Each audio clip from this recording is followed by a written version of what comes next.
இன்றைக்கி நாம் இந்த நிகழ்ச்சியில் பார்க்க போகிறது என்னென்னு பார்த்தீங்கன்னா குலாப் ஜாமுன். உங்களுக்கே தெரியும், யூஸ்வலாக நீங்கள் அந்த குலாப் ஜாமுன் வந்துட்டு சூப்பர் மார்க்கெட்டில் ரெடிமேடெலாம் வச்சுருக்கிற அந்த மிக்ஸை வாங்கி தான் பயன்படுத்துவீங்க. இது ஆக்சுவலாக இந்த மாதிரி பண்ணுறது தான் ட்ரெடிஷ்னல் மெத்தடு. அது வந்து உங்களுக்கு நான் சொல்கிறேன். அதுக்கு முன்னாடி அந்த குலாப் ஜாமுன் பண்ணுறது எப்படி அப்படின்றத நம்ம பார்க்கலாம். குலாப் ஜாமுன் பண்ணுறதுக்கு தேவையான பொருட்கள் என்னென்ன அப்படின்றத நம்ம இப்போ பார்க்கலாம். கோவா 200 கிராம், மைதா மாவு 2 டேபிள் ஸ்பூன், சோடா உப்பு 1 சிட்டிகை, ஏலக்காய் தூள் சிறிதளவு, எண்ணெய் பொரிப்பதற்கு போதுமான அளவு, சர்க்கரை 1/2 கிலோ. குலாப் ஜாமுன் பண்ணுறதுக்கு தேவையான பொருட்கள் என்னென்ன அப்படின்றத பார்த்தோம். இப்போ அதை எப்படி பண்ண போகிறோம் அப்படின்றத பார்க்கலாம். முதல்ல என்ன பண்ணுறீங்க, கோவா கடையில் வந்துட்டு ஸ்வீட்லெஸ் கோவான்னு கேளுங்க, எல்லா ஸ்வீட் ஸ்டால்லையுமே இருக்கும். அந்த ஸ்வீட்லெஸ் கோவா வந்துட்டு வாங்கிக்கோங்க. அந்த கோவாவை வந்துட்டு நல்லா மாலிஷ் பண்ணுங்கள்.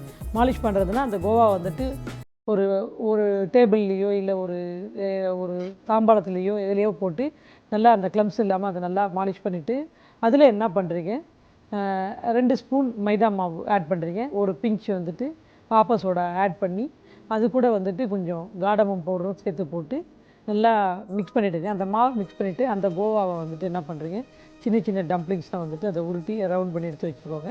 இன்னொரு பேனில் வந்துட்டு எண்ணெய் விட்டு, எண்ணெய் நல்லா காஞ்சதுக்கப்புறம், ரொம்ப ஹை ஃப்ளேமில் இருக்கக்கூடாது, எண்ணெயை காய வச்சு ஃப்ளேமெல்லாம் ஃபுல்லாக கம்ப்ளீட்டாக ரெடியூஸ் பண்ணிவிட்டு அந்த அந்த குலோப் ஜாமுன் உருட்டி குலோப் ஜாமுன் வந்துட்டு போட்டு தனியாக எடுத்துடணும். அது ஒரு பக்கம் ஃப்ரை ஆகிட்டு இருக்கும்போது என்ன பண்ணுறீங்க, இன்னொரு பக்கத்தில் வந்துட்டு அந்த சுகரு ஒரு ஒரு 1/2 கப் சுகர், 1 கப் இருக்குதுன்னா ஒரு 1/2 கப் வந்துட்டு வாட்டர் வந்துட்டு ஒரு பாத்திரத்தில் போட்டு அந்த ஜீரா ரெடி பண்ணுங்கள். இந்த ஜீரா ஒரு பக்கம் ரெடி ஆகிட்டே இருக்கும். இது ஃப்ரை பண்ணிவிட்டு சூடாக அந்த ஜீராவில் வந்துட்டு இதை போட்டிங்கன்னா குலாப் ரெடி ஆகிடும். இப்போ நம்ம அதை எப்படி பண்ணுறோம் அப்படின்றத பார்க்கலாம். இந்த பக்கம் ஒரு பக்கம் வந்துட்டு எண்ணெய் நம்ம வச்சுருக்கிறோம். இதில் வந்து சுகர் சிரப்புக்கு வந்துட்டு ஜீராவை ரெடி பண்ணிடலாம். ஒரு பாத்திரத்தில் வந்துட்டு எண்ணெய் வச்சுட்டு ஒரு 1/2 கப் தண்ணி விடுங்க. ஒரு 1/2 கப் தண்ணி வச்சுட்டு இந்த 1 கப் சுகரை வந்துட்டு அதில் போட்டுடுங்க. இது வந்து உங்களுக்கு ஜீரா வந்துட்டு ரெடி ஆகும். இந்த மாதிரி வந்துட்டு அந்த 1 கப் சுகரில் வந்துட்டு ஒரு 1/2 கப் தண்ணி விட்டு அதை வந்து ஒரு ஜீரா வர அளவுக்கு வந்துட்டு அதை கொதிச்சுட்டே இருக்கோங்க. இன்பிட்வீன் இங்கே எண்ணெய் காய வச்சுருக்கோம். இதுக்கு இடையில் வந்துட்டு நம்ம வந்து அந்த டம்ப்ளிங்ஸை ரெடி பண்ணிடலாம். கோவாவை வந்துட்டு நல்லா மாலிஷ் பண்ணி வச்சுருக்கீங்க.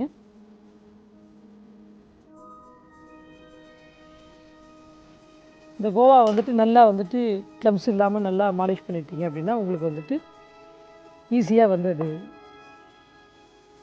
ரோல் பண்ணுறதுக்கு வரும். இந்த மாதிரி கோவா கிடைக்காதவங்க வந்துட்டு நம்ம மில்க் பவுடரை கூட பயன்படுத்தி வந்துட்டு இந்த குலோப் ஜாமுன் பண்ணலாம். ரெடிமேடு மிக்ஸை வாங்காமல் நம்ம வீட்டில் இருக்கிற மில்க் பவுடர் கூட பயன்படுத்தலாம். எல்லா இடத்துலையும் பால் கிடைக்காதவங்க இந்த மாதிரி கோவா ரெடிமேட் கடையில் இருக்கிறத வாங்கி பயன்படுத்தலாம். இல்லை மில்க் பவுடரை வச்சியும் நம்ம அதை வந்து பயன்படுத்தலாம்.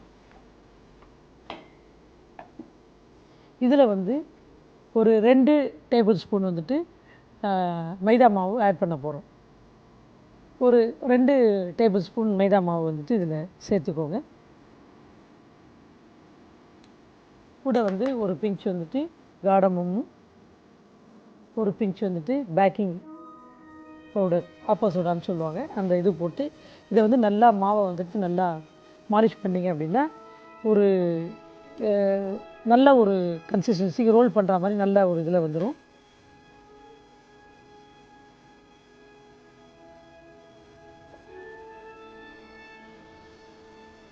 இதை வந்துட்டு நல்லா ரோல் பண்ணி நமக்கு சின்னதாக வந்துட்டு, ஏன்னா நம்ம சின்னதாக உருட்டி போட்டிங்கன்னா அது வந்துட்டு ஃப்ரை ஆகிட்டு கொஞ்சம் பெருசாக வரும். உங்களுக்கு எந்த சைஸ் ஃபினிஷிங்கில் பெருசாக சைஸ் வேணுமோ அதில் பாதி மட்டும் நீங்கள் உருட்டிக்கிட்டிங்கன்னா உங்களுக்கு அது சரியாக இருக்கும். அதை வந்துட்டு நல்லா அந்த கோடு இல்லாமல் நல்லா உருட்டும் போது நல்லா ஷைனிங்காக வர மாதிரி இந்த மாதிரி உருட்டிக்கிட்டிங்க அப்படின்னா உங்களுக்கு வந்துட்டு ஃப்ரை பண்ணும்போது உடஞ்சி போகாது. இல்லைன்னா நிறைய பேருக்கு சொல்லுவாங்க குலோப் ஜாமுன் போட்டோம் வெடிச்சு போயிடுச்சு அப்படின்னு சொல்லிட்டு. அந்த ஊட்டுறதுல தான் இருக்குது அதோடைய இது. ப்ராப்பராக கன்சிஸ்டன்சி ஃப்ளாரும் அந்த பேக்கிங் பவுடரும் ப்ராப்பராக பண்ணிங்க அப்படின்னா அதிகமாக அந்த மாதிரி உடைச்சல் இருக்காது. இதை மாதிரி ஒரு ரோலாக வந்துட்டு இந்த மாதிரி உருட்டி எடுத்து வச்சுக்கோங்க. உருட்டும் போது நல்லா ஃபஸ்ட்டு மாவை நல்லா கையால் இப்படி அழுத்திட்டு அதுக்கப்புறம் கொஞ்சம் ப்ரெஷர் கொடுத்து உருட்டினீங்க அப்படின்னா இந்த மாதிரி பிரேக்கேஜ் வந்துட்டு உங்களுக்கு வந்து மேக்ஸிமம் இருக்காது. இந்த பிரேக்கேஜ் அவாய்ட் பண்ணலாம்.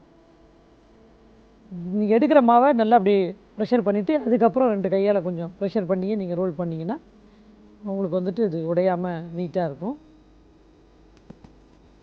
இதே மாதிரி எல்லாத்தையும் ரெடி பண்ணி வச்சுருக்கோம். நமக்கு ஏற்கனவே நம்ம ஹீட் பண்ணி வச்சுக்கிறதுனால சுகர் சிரப்பு ரெடி ஆகிடுச்சு, எண்ணெயும் காஞ்சிடுச்சு. இன்பிட்வீன் நம்ம வந்துட்டு இதை பண்ணியிருக்கோம். இது வந்துட்டு பேக்கிங் பவுடர் போட்டிருக்கிறதுனால ரொம்ப நேரம் வந்துட்டு இந்த மாவை வந்து நீங்கள் மிக்ஸ் பண்ணிவிட்டு வச்சுருக்கக்கூடாது.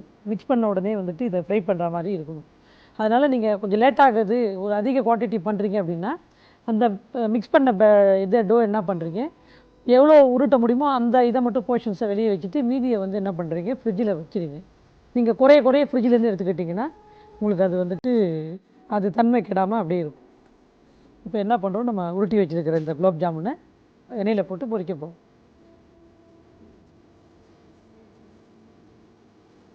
இந்த குலோப் ஜாமுன் பார்த்திங்கன்னா உங்களுக்கு நல்லா எண்ணெய் காஞ்சதுக்கப்புறம் ரொம்ப புகை விடுற அளவுக்கு எண்ணெயை காய வைக்காதீங்க.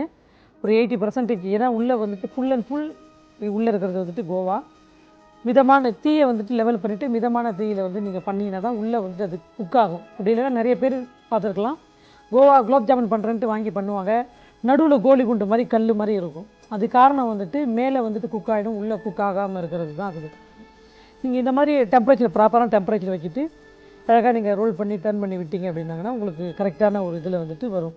ஒரு மேலே அந்த போட்ட கோவா மேலே வந்ததுக்கப்புறம் கொஞ்சம் ஃபயர் இன்க்ரீஸ் பண்ணிவிட்டு மறுபடியும் அந்த டெம்பரேச்சர் வந்து ரேஸ் பண்ணி ரெடியூஸ் பண்ணிங்க அப்படின்னா உங்களுக்கு வந்துட்டு ஈவனான ஒரு இது வந்து உங்களுக்கு கிடைக்கும். இந்த மாதிரி வந்துட்டு கோவா வந்துட்டு அப்பப்போ வந்து நீங்கள் டர்ன் பண்ணி விட்டிங்கன்னா ஃபுல்லாக வந்து எல்லா இடத்துலையும் ஒரே மாதிரி கலர் வரும்.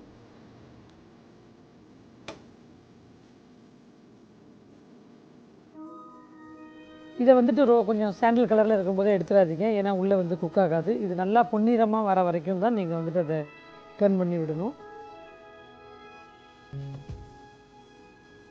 ஈஸியாக செய்யக்கூடிய விஷயம் இது. எல்லாருமே வந்து வீட்டிலே செய்யலாம். இது வந்துட்டு ரெடிமேட் மிக்ஸு வாங்கி பயன்படுத்தணுன்றது கிடையாது. ரெடிமேட் மிக்ஸு பண்ணுறதுக்கு பதிலாக இந்த மாதிரி பண்ணோம்னா இதுதான் ஆக்சுவலாக ட்ரெடிஷ்னல் மெத்தடு. ஒரிஜினல் கோவான்றது இப்படி தான் பண்ணுவாங்க. இந்த குலாப் ஜாமுனில் பண்ணும்போதும் நல்ல டேஸ்ட் உங்களுக்கு தெரியும். ப்ரிசர்வேட்டிவ் பண்ணப்பட்ட எந்த ஒரு பொருளாக இருந்தாலும் அது வந்து ஏதாவது ஒரு வகையில் ஏதாவது ஒரு ரசாயனத்தை பயன்படுத்தி தான் அதை வந்து நம்ம வந்து ப்ரிசர்வேட்டிவ் பண்ணியிருந்திருப்பாங்க.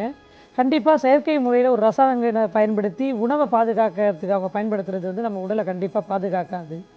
அதனால் அதுக்கு பயன்படுத்துகிற விஷயங்களை வச்சு நம்ம பயன்படுத்தாமல் இயற்கையான முறையில் நாமளே பால் பூவாக்கில் ரெடி பண்ணி அதில் வந்துட்டு நம்ம அந்த மாதிரி பண்ணோம் அப்படின்னா கண்டிப்பாக நமக்கு வந்துட்டு இது தீங்கு விளைவிக்காது.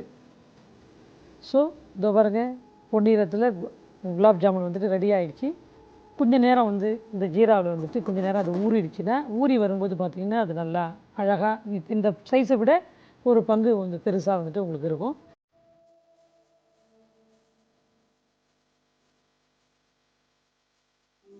சுட சுட சுவையான குலாப் ஜாமுன் தயாராக இருக்குது.